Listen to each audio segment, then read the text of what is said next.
सब तैयारियां हो चुकी हैं, चलो शुरू करते हैं।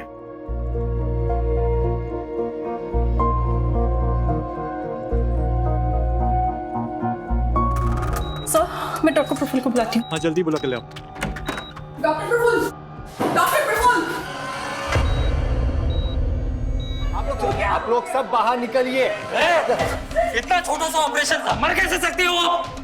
डॉक्टर, तुझको तो आज मैं छोड़ूंगा नहीं, काट डालूंगा उससे।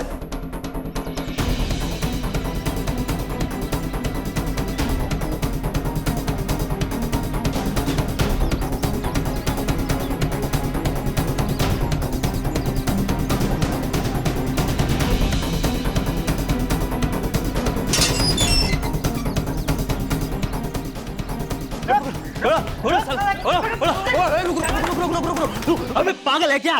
देख नहीं रहा किसका घर है? अंदर जाएंगे तो फंस जाएंगे। बुड्ढे की पहुंच बहुत ऊपर तक है। तो क्या हुआ? इतना डर क्यों रहे हैं? घुस के खींच लाते ना उसको। देख, तुझे जाना है तो जा, हम लोग रिस्क नहीं लेंगे। अरे यार, पैसे कैसे मिलेंगे? चल बाद में आते हैं। अरे रुक विजय, बाहर आ, नहीं तो दरवाजे तोड़ के अंदर आ जाएंगे।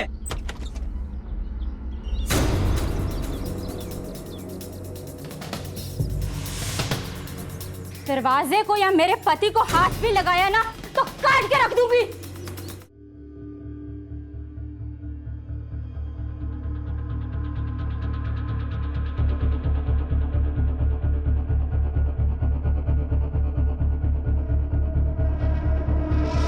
क्या हो रहा है यहाँ पर? शास्त्री जी, आपके दामाद विजय ने हम लोगों से लाखों रुपए लिए और अब वापस नहीं कर रहा है। हाँ बिल्कुल नहीं दे रहा है वो। और शांति रखिए, मैं विजय को लेके आता हूँ, लेकिन तब तक आप सब लोग शांति से खड़े रहेंगे, कोई हंगामा नहीं। माँ जी प्लीज बाबूजी को समझाइए ना, इस बार पैसे दे दे, मैं जल्दी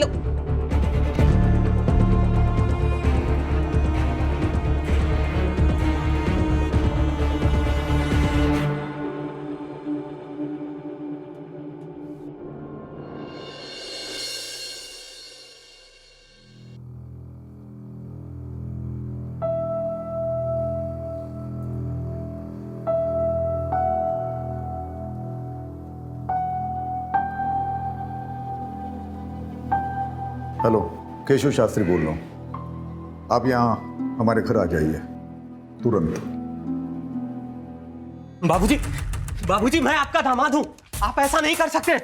ये लोग मुझे मार देंगे, आपकी बेटी भी।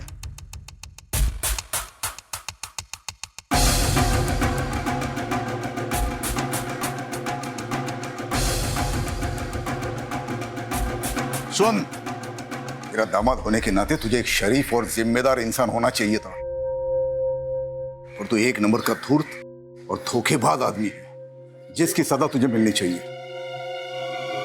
ले जाइए इसे।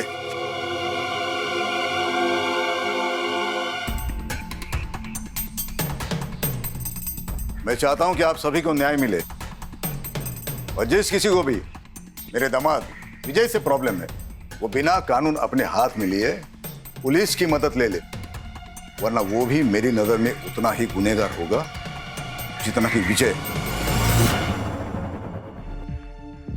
बाबूजी, बाबूजी आपने ये सही नहीं किया। विद्या, अपने बाबूजी से ऐसे बात करते हैं? विद्या, सही क्या है गलत क्या है तुमसे सीखने की जरूरत नहीं है मुझे। और बाबूजी ने वही किया जो एक शरीफ इंसान को करना चाहिए। मक्खन लगाना बंद करो, अगली बारी तुम दोनों की। तुम्हें क्या लगता है, मुझे पता नहीं कि मेरी गैर मौजूदगी में तुम दोनों मेरे दवाखाने में क्या करने जाते हो? सारे पेपर्स मैंने ऑडिट के लिए भेज दिए हैं। ऑडिट का रिपोर्ट आएगा तो तुम दोनों को भी भेज दूंगा जेल में हवा खाने के लिए।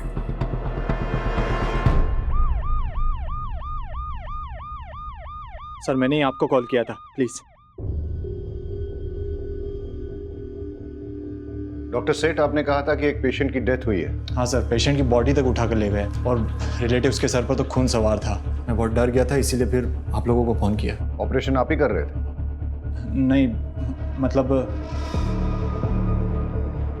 लेकिन यहाँ सर्जन तो डॉक्टर प्रफुल्ल है ना? मेन सर्जन तो डॉक्टर प्रफुल्ल ही हैं। 10 साल से मैं यहाँ नर्स का काम कर रही हूँ, लेकिन इससे पहले उन्हें ऑपरेशन छोड़ के इस तरह से जाते हुए कभी नहीं देखा मैंने। तो आज क्या हुआ था? रिपोर्ट सुनते ही वो ऑपरेशन डॉक्टर सेठ के हाथ में सौंप कर निकल गए और डॉक्टर से नर्वस हो। वो पेशेंट जिसकी रिपोर्ट के बारे में डॉक्टर प्रफुल्ल पूछ रहे थे, वो कौन है? उनका नाम रोहित मल्होत्रा है। डॉक्टर प्रफुल्ल ने मुझे उनका ब्लड टेस्ट करवाने के लिए दिया था। ब्लड टेस्ट की रिपोर्ट में उन्हें ब्रेन ट्यूमर निकला। इसे सुनते ही डॉक्टर प्रफुल्ल अचानक से यहाँ से निकल गए। रोहित मल्होत्रा डॉक्टर प्रफुल्ल का कोई खास है? पता नहीं सर।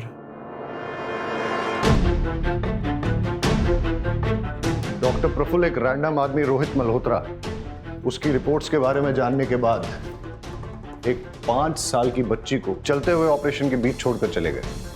पता करो ये रोहित मल्होत्रा कौन?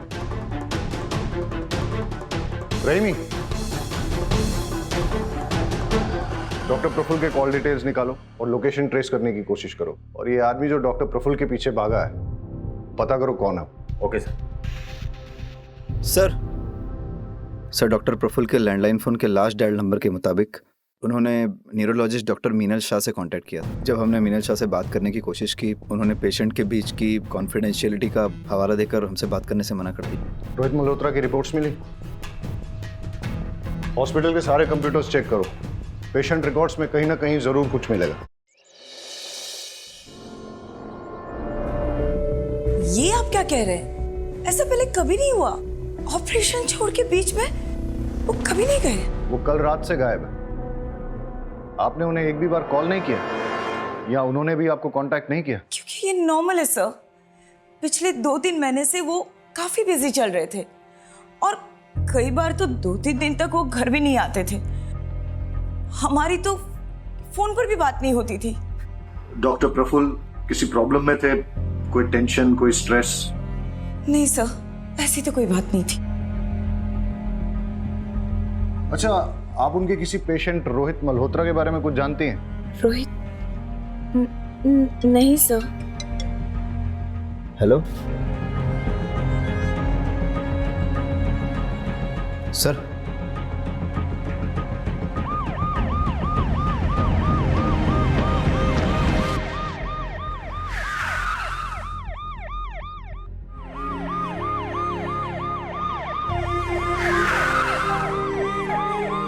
ये सब धरना कर रहे हैं। जब तक आप लोग डॉक्टर प्रफुल्ल को गिरफ्तार नहीं कर लेते, तब तक हम लोग ना यहाँ से जाएंगे और ना पिंकी का अंतिम संस्कार करेंगे।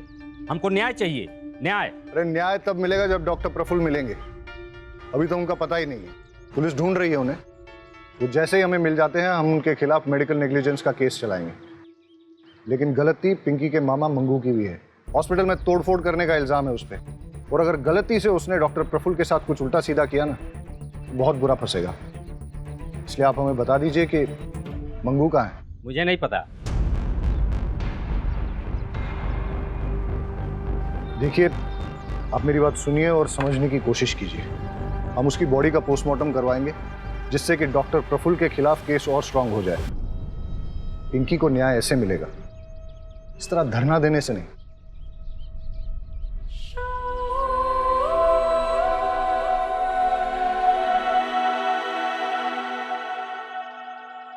गांव वालों पे नजर रखो।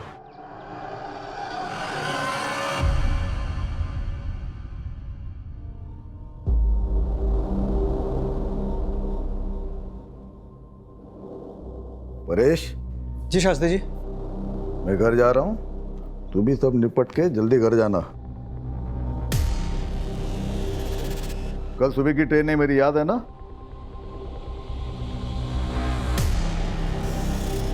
जी शास्त्री जी। हाँ, एक मिनट, अभी देता हूँ। नमस्ते।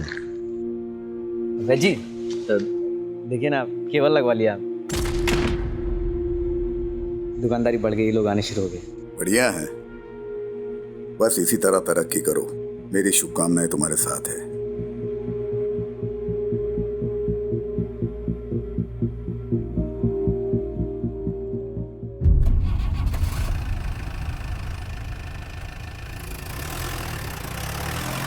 अरे चमन, शास्त्री जी को मक्खन लगानी बहुत आदत है तेरे? गिफ्ट लेने का ज्यादा शौक है क्या तुझे? क्या परेश भाई, चलिए ना, आपको एक स्पेशल चाय पिलाता हूँ। स्पेशल चाय पिलाता हूँ, खुद भी ले। क्या परेश भाई, आप भी। पापा को मक्खन लगा रही थी ना, अब संभालो। अब ऑडिट होगा तो क्या करेंगे हम? ऑडिट होगा तो जेल में जाएंगे। और ये कैसी बात बोल रहे हो तुम?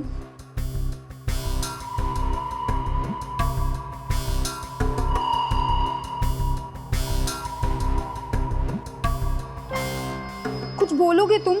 मुझे बहुत डर लग रहा है। तू टेंशन मत ले, सब संभाल लिया मैंने। कल अपनी जिंदगी बदलने वाली है। सच्ची?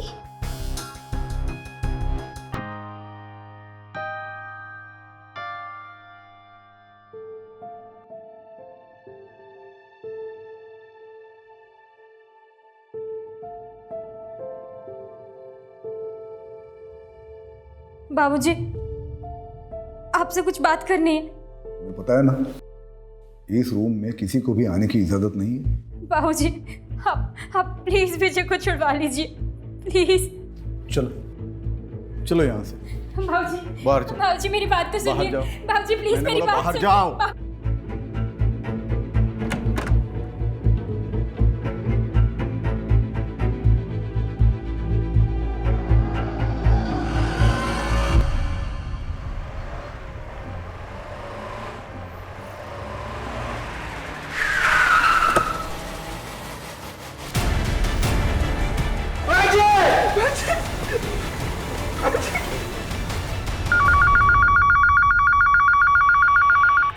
हेलो सर, एक कटा हुआ हाथ मिला यहाँ। क्या?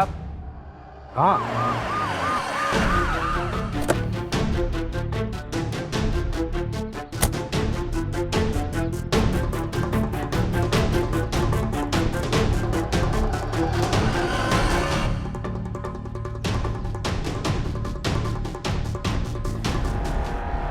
फॉरेंसिक को बुलाओ।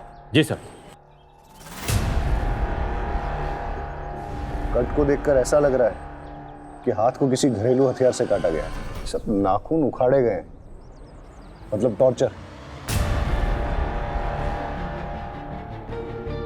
लगता नहीं है यहाँ कोई सीसीटीवी मिलेगा। इन लोगों से पूछताछ करो, देखो कुछ और इन्फॉर्मेशन मिलती है क्या। कब देखा ये? बहुत सारे चील कौवे उड़ रहे थे और आके देखा तो हमने पुलिस को फ़ोन लगाया। तुम लोगों ने कुछ ऐसा देखा जो बहुत अजीब हो? नहीं सर, किसी को आते जाते कुछ फेंकते हुए? नहीं सर। आसपास के सारे पुलिस स्टेशंस और हॉस्पिटल्स में पता करो कि किसी की कोई मिसिंग रिपोर्ट है क्या, या किसी ऐसे आदमी की इंफॉर्मेशन जिसका हाथ कटा हो या फिर हाथ इंजर्ड।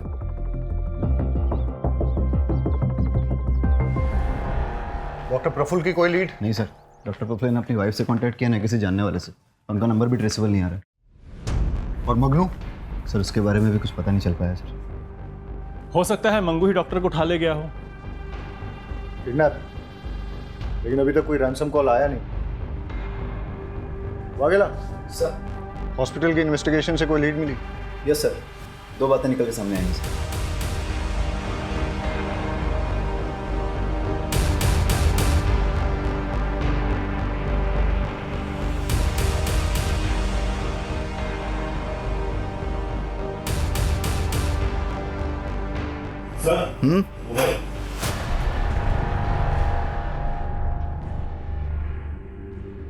डेटा निकाला इसका? सर फ़ोन में 256 बिट इंक्रिप्शन है, लेकिन हम क्रैक कर लेंगे। सर एक बात और, रोहित मल्होत्रा की रिपोर्ट्स की हार्ड कॉपी तो नहीं मिली, लेकिन लैब के कंप्यूटर से कुछ हाथ लगा है।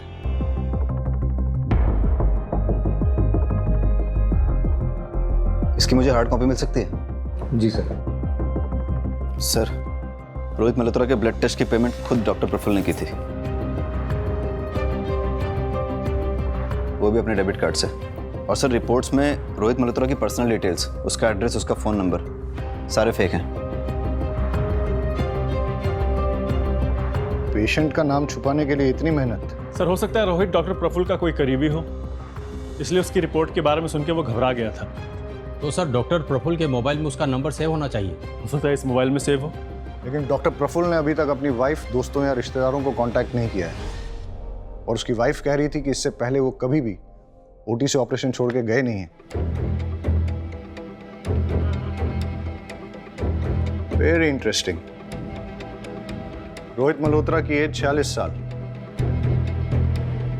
डॉक्टर प्रफुल्ल की एज भी 46 साल, दोनों का ब्लड ग्रुप AB नेगेटिव, और ये डॉक्टर प्रफुल्ल के मोबाइल के लास्ट 3 डिजिट्स 436। रोहित मल्होत्रा के मोबाइल के आखिरी 3 डिजिट 643। इतना बड़ा कोइंसिडेंस नहीं हो सकता। डॉक्टर प्रफुल्ल और रोहित मल्होत्रा का डीएनए मैच करके देखो। अगर मैच नहीं होता है तो फिर रोहित मल्होत्रा को ढूंढना पड़ेगा। मैच हुआ तो डॉक्टर प्रफुल्ल ही रोहित मल्होत्रा है और उसे ब्रेन ट्यूमर है।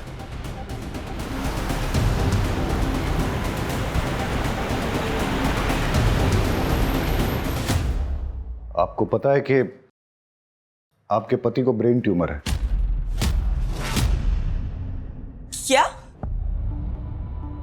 ये आप क्या कह रहे हैं? आपको कैसे पता? डॉक्टर प्रफुल्ल ने रोहित मल्होत्रा के फेक नाम से एक ब्लड सैंपल टेस्ट करवाने के लिए दिया था। वो ब्लड सैंपल डॉक्टर प्रफुल्ल के ब्लड से मैच होता है और इस टेस्ट की रिपोर्ट के अकॉर्डिंग रोहित मल्होत्रा यानी कि डॉक्टर प्रफुल्ल को ब्रेन ट्यूमर है।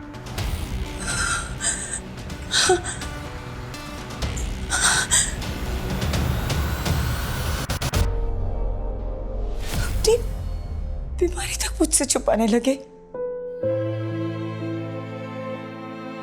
पहले ऐसे नहीं थे, सब बताते थे मुझे, बहुत प्यार करते थे। पता नहीं क्या हो गया, क्यों? आप प्लीज उन्हें ढूंढिए, प्लीज। आप चाहे ना माने पर वो बुरे इंसान नहीं है। आप प्लीज उन्हें ढूंढ दीजिए, प्लीज प्लीज।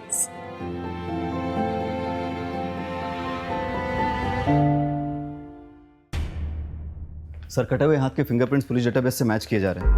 हो सकता है हमारे रिकॉर्ड में से किसी के साथ इसका मैच हो जाए। और सर, फॉरेंसिक की रिपोर्ट के मुताबिक हाथ कटने वाले आदमी की उम्र लगभग 60 साल की थी और जब उसका हाथ काटा गया तो वो जिंदा था। सर, डिस्ट्रिक्ट पुलिस स्टेशन और हॉस्पिटल से भी किसी 60 साल के आदमी के गायब होने या हाथ कटे हुए इंजर्ड आदमी के बारे में नहीं पता चला है। लेकिन कटे हुए हाथ पे जो अंगूठी मिली है उस पर एक ज्वेलर का मार्क है। हम पता लगाने की कोशिश कर रहे हैं कि वो कौन से ज्वेलर का है।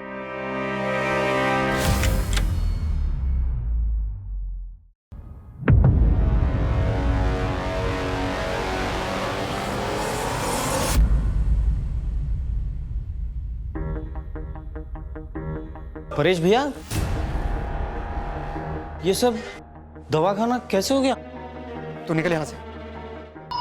मैंने तुझसे कहा ना, निकल यहां से। चल निकल यहां से।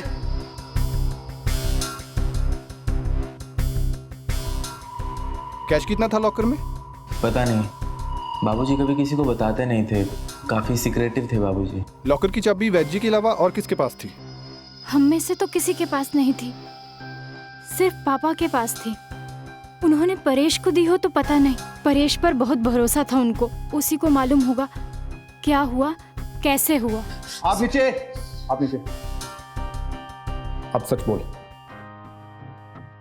सर, मैं सच ही बोल रहा हूँ सर, मेरा विश्वास कीजिए। मेरे पास तिजोरी की चाबी नहीं थी। तिजोरी की चाबी सिर्फ वैद्य जी के पास थी। मेरे पास तो सिर्फ क्लिनिक की चाबी है। जब तूने देखा कि क्लिनिक में चोरी हो गई है तो तूने तुरंत फैमिली को फोन करके कांटेक्ट नहीं किया? बात यह है सर कि वैद्य जी ने मुझसे कहा था कि फैमिली के किसी भी मेंबर को क्लिनिक के आसपास भटकने मत देना, इसलिए मैंने किसी को इन्फॉर्म नहीं किया। ठीक है, हम वैद्य जी को कॉल करके पूछ लेते हैं कि तू सच बोल रहा है कि झूठ। चल वैद्य जी का नंबर बोल बोल बोल। वो तो नहीं मिलेंगे सर। क्यों? क्योंकि सर वैद्य जी किडनैप हो चुके हैं और मेरी आंखों के सामने उनका भी। तूने रिपोर्ट नहीं की? वो लोग भाग गए। कौन सी गाड़ी थी और नंबर क्या था? मुझे कुछ याद नहीं सर, उस समय मेरा दिमाग सुन्न हो गया था, मैं कुछ देख और समझ नहीं पाया, मुझे कुछ याद नहीं सर। हाँ, गाड़ी छोटी थी, मतलब कार थी, इतना मुझे याद है।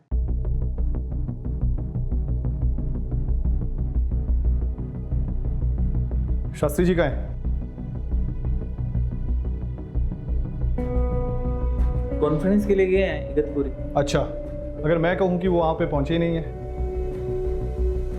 2 दिन हो गए आपके पापा को घर से गए हुए, लेकिन आपने एक बार भी उनको कांटेक्ट करने की कोशिश नहीं की।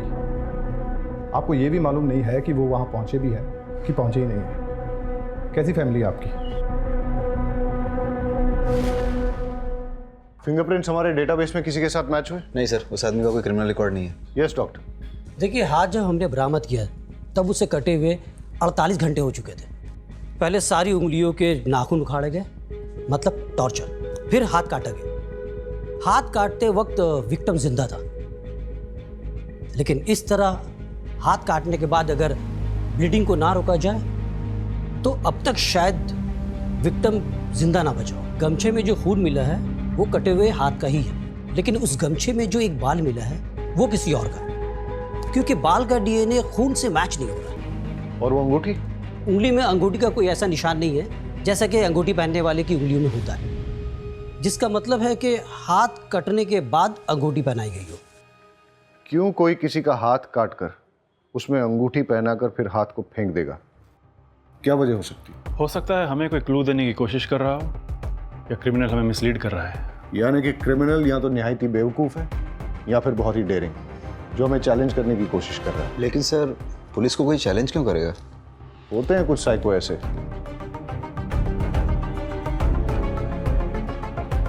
वागेला सर, इस अंगूठी के ट्रेडमार्क से पता करो कि ये किस ज्वेलर की है, और पता करो किसने खरीदी और कब खरीदी। ठीक है सर। Thank you doctor. तो डॉक्टर प्रफुल्ल के कैबिन में मिला फ़ोन डिक्रिप्ट हो गया है। हमें उसमें कुछ फोटोग्राफ्स और 10 फ़ोन नंबर मिले हैं। उन नंबरों को नाम के साथ सेव नहीं किया गया है। इंटरेस्टिंग। पता करो ये 10 फ़ोन नंबर किसके नाम पे रजिस्टर्ड हैं और इन सब से कांटेक्ट करो। और ये जो फोटोग्राफ्स हैं वो किसके हैं? सो डॉक्टर प्रफुल्ल के और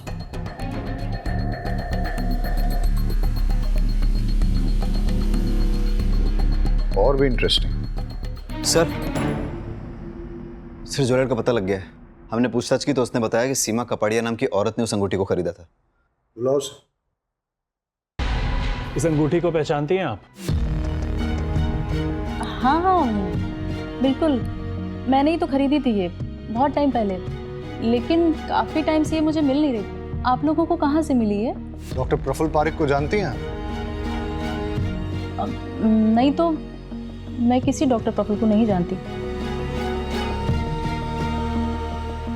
लेकिन ये फोटोज तो कुछ और ही बोल रही हैं।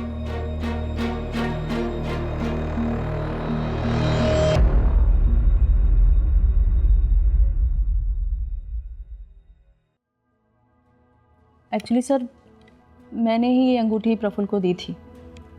वो कॉलेज टाइम में हम साथ थे, हमारा अफेयर चल रहा था। लेकिन कुछ टाइम बाद मेरी शादी मिस्टर कपाड़िया से हो गई और प्रफुल्ल की भी शादी हो गई, लेकिन हमारा मिलना जुलना अभी भी जारी था। लेकिन आपने डॉक्टर प्रफुल्ल को पहचानने से भी इनकार क्यों किया? प्रफुल्ल कुछ टाइम पहले से मुझसे पैसे मांगने लगा। कह रहा था कि उसके हॉस्पिटल में कुछ लॉस चल रहा है। मैंने स्टार्टिंग में तो पैसे दे दिए, लेकिन वो मुझसे बार बार पैसे मांगने लग गया। जब मैंने मना किया तो मेरी कुछ फ़ोटोज़ उसके पास थी, मुझे ब्लैकमेल करने लग गया। तो फिर आपने क्या किया? मैं क्या करती सर, किसी ना किसी तरह पैसे का अरेंज करके उसको देती रही, लेकिन उसकी डिमांड्स बढ़ती जा रही थी। इसलिए आपने उसको गायब करवा दिया या फिर मार ही दिया? नहीं नहीं, बिल्कुल भी नहीं सर। सर मैंने ऐसा बिल्कुल नहीं किया है सर, ट्रस्ट मी, मैंने कुछ भी नहीं किया सर, कुछ नहीं किया। अंगूठी तो डॉक्टर प्रफुल्ल की है और कटा हुआ हाथ किसी और का है। दोनों में कोई ना कोई कनेक्शन तो होना चाहिए। कैसा कनेक्शन सर? आपको लगता है ये हाथ काट कर डॉक्टर प्रफुल्ल ने डंप किया है? पाठक, डॉक्टर प्रफुल्ल के गायब होने से पहले वो हाथ काटा गया है, और डॉक्टर प्रफुल्ल किसी का हाथ काट के उसे अपनी अंगूठी क्यों पहनाएंगे? वो अपने ही खिलाफ कोई क्लू क्यों प्लांट करेंगे? हो सकता है कोई ऐसा तीसरा आदमी हो जिसका इन दोनों के साथ कनेक्शन हो।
खाना बंद कर। ये बता डॉक्टर प्रफुल्ल कहाँ है?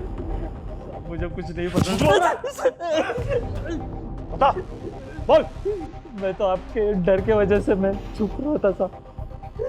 मेरे पास खाने के भी पैसे खत्म हो गए थे साहब, इसलिए मैं गाँव पैसे लेने गया था। तू बताता है डॉक्टर प्रफुल्ल कहाँ है या दुए? साहब मुझे नहीं पता साहब, पता होता तो मैं खुद ही उसको मार देता।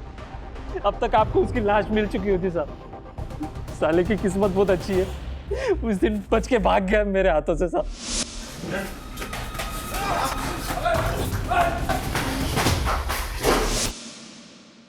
झूठ बोल रहा है तू, क्योंकि जितनी चोट डॉक्टर प्रफुल्ल को लगी थी उस हिसाब से वो ज्यादा दूर तक भाग नहीं सकते थे। पक्का तेरे ही हाथ लगे होंगे। मैंने ढूंढा था साहब, पर मिला नहीं मुझे वो। और आप मुझसे सवाल पूछ रहे? अरे उससे जाके पूछिए ना, जिसके वजह से मेरी 5 साल की भांजी मर गई साहब।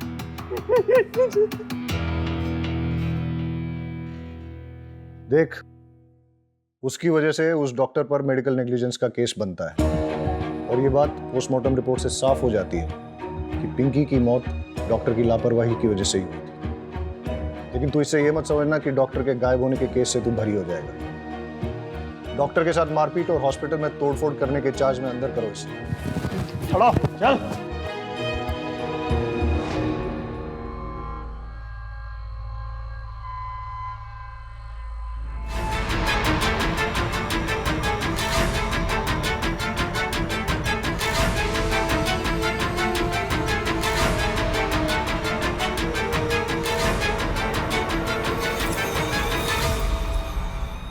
सही कहा था आपने कि वैद्य जी किसी को भी अपना लॉकर छूने नहीं देते, लेकिन हमें वहां पर एक और फिंगरप्रिंट मिले हैं और वो आपके हैं।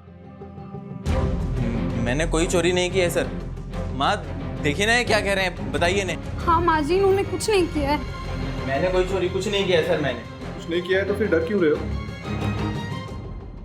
तलाश लो। सर तलाशी किस बात की जब मैंने कुछ किया ही नहीं है।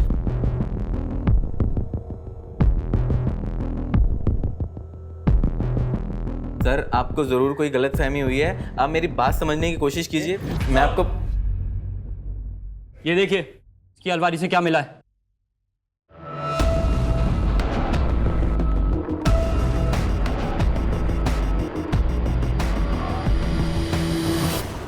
सर, जो 10 फ़ोन नंबर प्रफुल्ल के सीक्रेट फ़ोन से मिले थे उन सब से कांटेक्ट किया।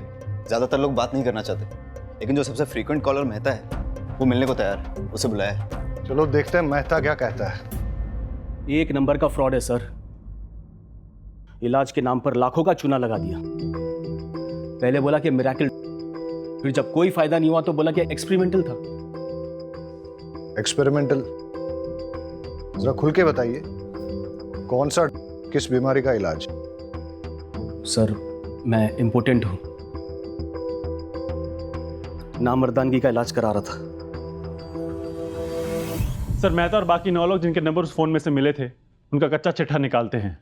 हो सकता है इनमें से किसी ने डॉक्टर प्रफुल्ल से बदला लेना चाहा हो सकता है कि तुम्हारी थ्योरी सही हो, लेकिन ये एक इलीगल ट्रायल है, इसलिए सारे ट्रांजैक्शंस कैश में होंगे और सारी डीलिंग सीक्रेट होंगी। सर मेरे वाली बात प्रफुल्ल और इन 10 लोगों के अलावा भी तो किसी को पता हो सकती है। हाँ, पर किसको?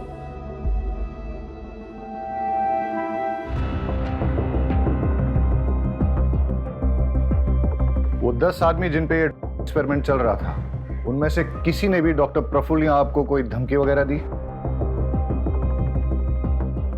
दिनेश मेहता नाम का एक आदमी कुछ दिन पहले घर आया था। आपको मेरी बात समझ में आ रही है नहीं आ रही है? देखिए मिस्टर मेहता, आप मुझे इस तरीके से धमका नहीं सकते। आपने कंसेंट लेटर साइन किया है, ये बात आप भूलिए मत मिस्टर मेहता। फिर आप भी मत भूलिए कि इलीगल कामों में कंसेंट लेटर नहीं चलता। अब आपकी गर्दन मेरे हाथों में, मुझे मेरा पैसा वापस करिए वरना अंजाम भुगतने के लिए तैयार हो जाओ। प्रफुल्ल ने क्या कुछ नहीं किया पैसे कमाने के लिए, पर क्या मिला इस पैसे से? सब बर्बाद कर दिया, कुछ नहीं बचा है। डॉक्टर प्रफुल्ल ने आपके नाम पे 5 करोड़ की इंश्योरेंस पॉलिसी ली है। आप कहना क्या चाहते हैं? कुछ नहीं, मैं सिर्फ इतना याद दिला रहा हूँ कि उनके जाने के बाद भी आपको पैसों की तंगी नहीं होगी। 5 करोड़ रुपए बहुत होते हैं। आप मुझ पे शक कर रहे हैं? जब तक हमें किसी के खिलाफ कोई ठोस सबूत नहीं मिल जाते तब तक हमारे लिए सब सस्पेक्ट है।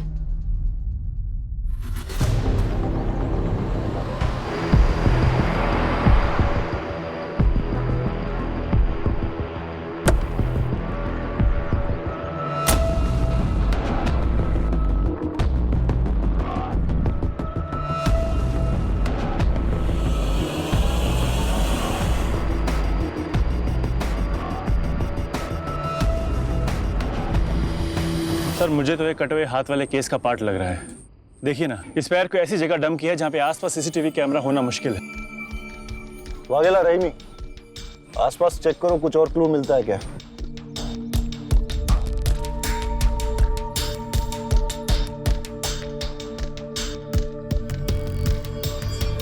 पैर को काटने से पहले टॉर्चर किया गया है, लेकिन इस बार डिफरेंस सिर्फ इतना है कि पैर को किसी प्रोफेशनल तरीके से काटा गया है, जैसे कि किसी सर्जिकल इंस्ट्रूमेंट से।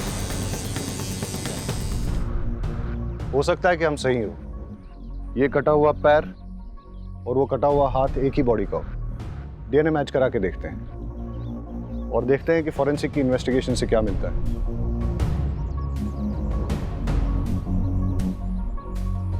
लगता है एक स्टेट वाइड अलर्ट जारी करवाना पड़ेगा किसी 60 साल के आदमी की मिसिंग के लिए।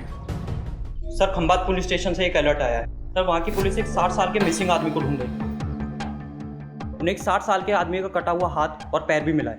कौन कांटेक्ट करो? Okay sir. आप हमें केशव शास्त्री का डीएनए सैंपल भेज दीजिए, हम कटे हुए हाथ और पैर के डीएनए से मैच करके देखते हैं और आपको अपडेट करते हैं।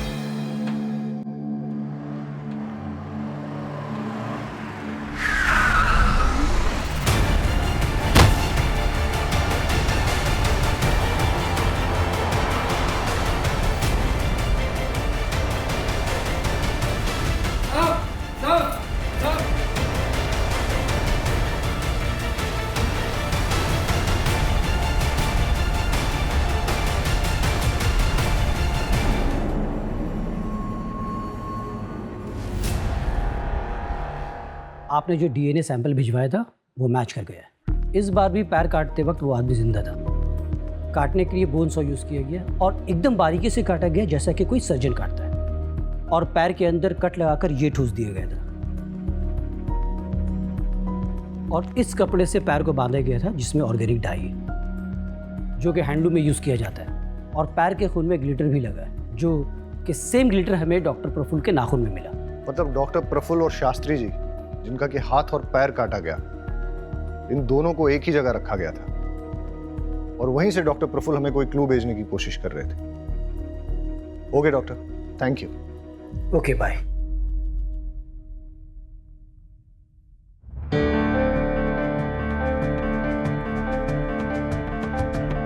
ये बीड्स, हैंडलूम और इस कपड़े में जो ऑर्गेनिक डाई लगी है, ऐसा काम तो आसपास के एरिया में एक ही गांव में होता है। मतलब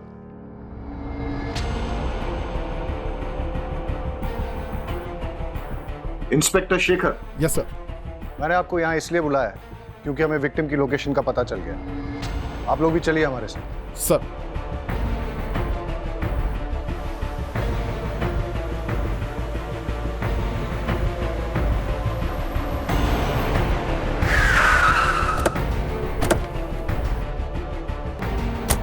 साहब हमारे गांव में काम चलता था लेकिन कोविड की वजह से बंद हो गया। पास में एक फैक्ट्री है, उधर देख सकते हैं।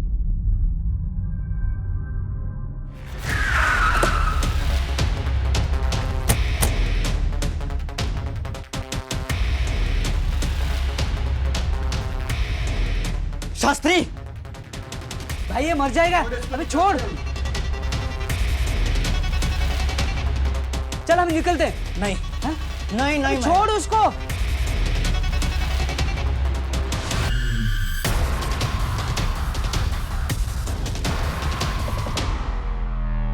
छोड़ अबे चल चल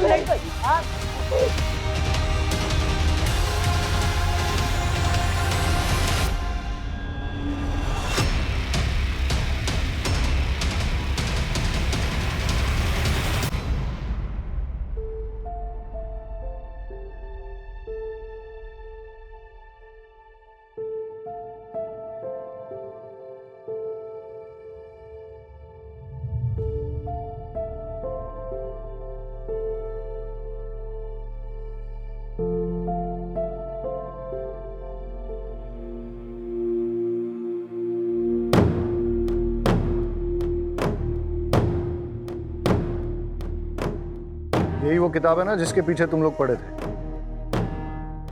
इस किताब में आयुर्वेदिक सीक्रेट्स हैं जिससे कि शास्त्री जी इलाज किया करते थे।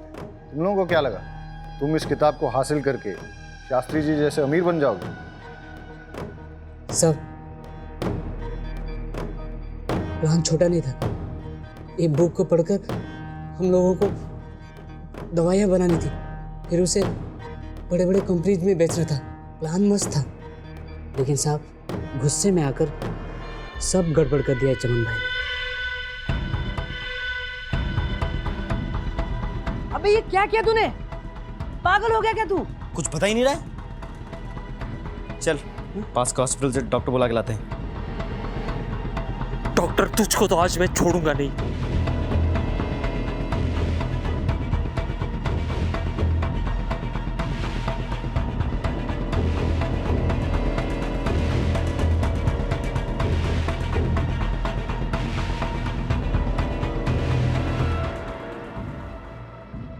लेकिन साहब वो डॉक्टर भी निकम्मा निकला।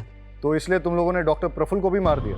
मेरे प्लान के बीच में कोई नहीं आ सकता, चाहे वो डॉक्टर हो चाहे शास्त्री। मैं दवाई बना के बेच कर रहा हूँ। सर लगता है पागल हो गया है।